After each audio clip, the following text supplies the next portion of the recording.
been one of these in a mighty long time. Life has been happening, and as my starters, you'll have to forgive me. So a good way to actually catapult back into YouTube is to send this message of love to my mother. I want to share a story of a mother's love, using myself as an anecdotal example. But also I want you who's watching this to think back to the role that your mother has played in your life, into you becoming the person that you are, be it the man that you are or the female that you are. You know, doing this right now reminds me of how I used to love poetry and the types of love letters that I would write to my significant other at the time, and the types of love letters that I would actually write down for my mom. I've read one such love letter that I journaled back in 2010, and the message still resonates. But right now, it's because she's growing old. Obviously, growing old comes with growing fragile. Growing old comes with being reminded that you are still appreciated and loved. And I think it's important to start at the beginning. As someone who's now 36, going on 37 this year, the beginning is that far back. And I can only imagine the journey, the joy, the happiness, and of course the pain during pregnancy. Imagine knowing that you are carrying a vessel as a human being. That's the gift that a mother, a woman, has been blessed with. And it's a gift that will continue to give as decades come, as centuries come, because that's how important the womb actually is. And that's why it's important that God chose women as the vessel to deliver us men and us human beings into this life. So I don't know much about her pregnancy journey. You know, growing up during these times, you actually aren't in par in knowing exactly the journeys that our parents had to endure, particularly during the late apartheid times. During those times where IFP and ANC were going neck and neck against each other, here's this woman that works at Natalspruit Hospital at the heart of the heat, as it were, at the time. And yet, day in, day out, she was able to go through to work, to be able to feed this growing child, which is myself, that was growing inside of her. And now, thinking about all the decisions that women have to endure and make in this day and age, decisions such as, will I be able to raise this child? Should I abort this child? Is this child going to bring joy or grief into my life?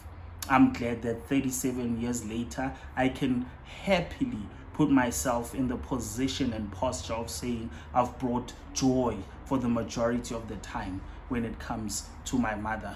So she gave birth to me. My father was there at the time, according to the story that I know, right? But as time went by, my brother was born and other siblings were born outside of their union, then the separation happened. So at that time, or at that point in time, a mother is at a crossroad because they have to think about whether they're going to serve as solely a mother or whether they're going to serve as mother and father.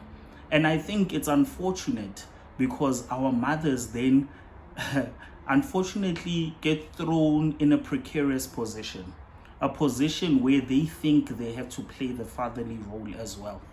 The unfortunate part about that type of perspective is that no mother can truly play the fatherly role.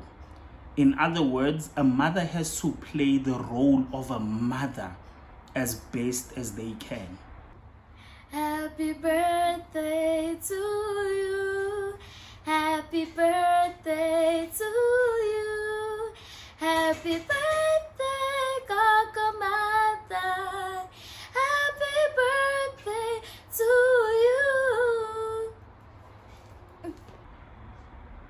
I, as Lesego, cannot ever imagine myself, no matter where the circumstances go, I can never imagine myself playing the role of my wife, being the mother of my kids. I can never be able to play that role because there's a certain magic that comes with each player playing their role, full volition, full force. There's a certain magic that comes with that. And mothers that are put in difficult positions have to actually take note of their role, that they have to play the nurturing, the caring, the making sure that if a child is hurt, they're able to bandage them, showing a certain type of love that is very different to the love that a father can actually show. Hello, Kakamata. I just wanted to wish you a happy birthday. And I just wanted to let you know, if you weren't here in this world, I don't know how our family would even exist. I thank you, Kakamata, for everything you have done for me and teaching me all these different languages, teaching me lessons, teaching me how to be grateful for all the things that I have now and all the things that I'm going to have. Not being jealous. Thank you, Kakamata, for helping me learn reading the Bible is very important, and that you always be by my side. Thank you, Kakamata. I really love you. Happy birthday. And she did her best. As my mom, she did her best. Unfortunately, as I'm saying, there is that trap of thinking you also have to play this fatherly role, right? But I wouldn't be able to tell her story in the same way that she would be able to tell her story. So I will not majorly dwell in that, but I will make an example of saying a father must play a fatherly role and a mother must play a motherly role, both to the best of their ability, both within their potential and capabilities, but also with a willingness to pivot and actually go to the next level. So she played her role as best as she can. And some of the lessons that I've learned over the years through this journey of being raised by a single mom is, number one, be kind.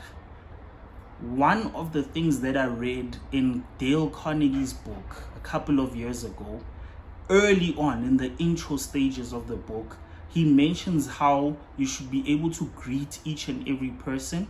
At the same time, you should be able to learn from each and every person, regardless of their position in society, regardless of their role or job in the workplace. And I must say that is one of the early lessons that I learned from my mom.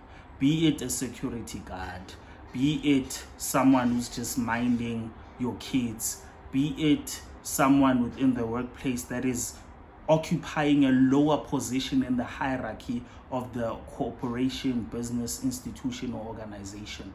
Regardless of their standing, treat them as a human being. Be kind, greet them, learn their names. So that is one of the special things. And if you've actually encountered me in real life, then you'll know that it's a principle and value that I hold to high esteem, because I know the importance of it and the value of it, because I've seen it firsthand through my mother, how she remembers each and every person's name, how she interacts with everybody, and how she refers to everybody as Bazi. Oh, Bazi, how are you, Bazi? How was the weekend, Bazi? And things like that. So before she even went on pension, that was the person that she was. And that's a lesson that I took from her. She didn't need to teach me that lesson by thoroughly and purposefully saying it to me, that you must greet each and every person and you must know their names, remember their names, treat them as human beings. I actually saw it. It was exemplary because I actually saw it coming from her, right? Being a single mother, she was the same person that took me through primary school, and my brother was able to attend some of the events, as hard as it was during those times for a single parent to leave the workplace to attend certain things. The effort was there, and as a child you remember and linger on those type of memories, right? If you are blessed for your mother to be a part of your high school, she was there. I remember in primary school I was the top performer compared to high school, and being a top performer, every year there would be those prize givings. and I'd be like second in my grade, third in my grade, never first, second or third, top performer in mathematics at the time, those type of things. But she was there supporting me, she was there encouraging me, and those are memories that you don't forget as a child, and those are memories that 37 years later they still stick with me, right? So going to high school, same thing. She was a participatory mom, hands-on to the best of her ability, and that is much appreciated. Then going into tertiary, the principle that I learned the most and that has worked for me the most up until this day has been the principle of hard work. Being a hard-working individual. Remember, I said that in primary school, I was either second or third, never first. In tertiary, I only made it as far as the top 10. But in high school, I only made it as far as the top 10, pardon me. Then in tertiary, I was first in the country at the end of my diploma in environmental health. I was first in first year, second year, and third year. Why? Because that value and principle of hard work and being able to sacrifice so that certain things you can get is a principle that I learned from my mother. I saw her toil. I saw her work hard. I did night duty, working hard, making sure that she's there when she's able to, but when she was not, as difficult as it was to understand as a child. But growing up now, you get to look back and reflect and retrospectively accept that this is a person that did her best. As far and best as she possibly could do, she did that. So that principle of hard work is the same principle that landed me a bursary. So first year, I was traveling. Second and third year, I lived at res. Because she couldn't afford to pay for my res, she only managed to pay for my tuition in first year. But she communicated, which is an important thing to teach your kids, the principle of communication. She communicated her challenges and communicated that this is as far as she's able to go, and the rest will rest upon your shoulders. And that helps you man up as a son, man up as a man. So communication is important and dire when you are a single mother. Communication is important and dire, even if you're not a single mother, but a mother who's there, hands-on, loving, caring, nurturing, and helping to develop the seed that went through you as the vessel of being a mother, right? So, happy birthday to you. Happy birthday to you. Happy birthday, Kakamata. Happy birthday to you.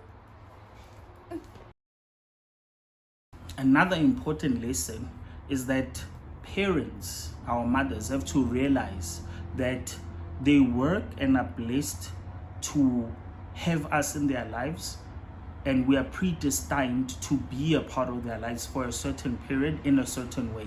As we grow, as we mature, they have to learn to let go of certain things, and that includes letting go of us as their kids, so that we are shared with other people. And through sharing us with other people, we are able to love you all the more and appreciate you all the more. So that is just something that is worth reflecting to mothers out there. It's not that you are loved any less because you've had to let go of certain privileges, certain time, certain opportunities and moments or periods within the lives of your kids. It's just important to reflect on the fact that as we are maturing and building families, we have to enjoy together as a collective, as a family, during different times, periods, and the like. We really love you. This is just a reflection of some of those lessons that I learned and that have worked for me. Another important lesson that I learned was financial acumen, being able to budget, using of your resources accordingly, being able to save. One of the biggest things that she did was save as far as she could. As much as things were tight, there would always be a percentage that was automatically saved, and it worked later for us in life. So it's something that we really value now. So, Mama, I love you very much. I may not say it often enough, but I want you to know that. And I want whoever's watching here to be reminded of the value of their parents, the value of their mother in their lives, and for them to go back and tell their mothers that they love them, tell their fathers that they love them, tell them that they appreciate them, and tell them that they look forward to spending as much time as possible within this future that is happening. I mean, you're over 60 now, so there's not much time left, and within that time, thank God you're still healthy, so you may still live another 20-30 years, who knows. But because we don't know that, I want you to know and be reminded of the fact that I love you, I value you, I am appreciative of all the opportunities you've given me, I'm appreciative of all the love that you've given me, I'm appreciative of all the lessons that you've brought into my life. And as my daughters were singing happy birthday, it's purposeful that this video goes out today on your birthday as a not so subtle reminder, but more so a reminder that is robust, a reminder that is public, so that you know how I feel about you, how I appreciate you, how I love you, and how I look forward to enjoying life with you as still my mother. It starts with you. Remind the people that you love always that you love them. Cheers, guys.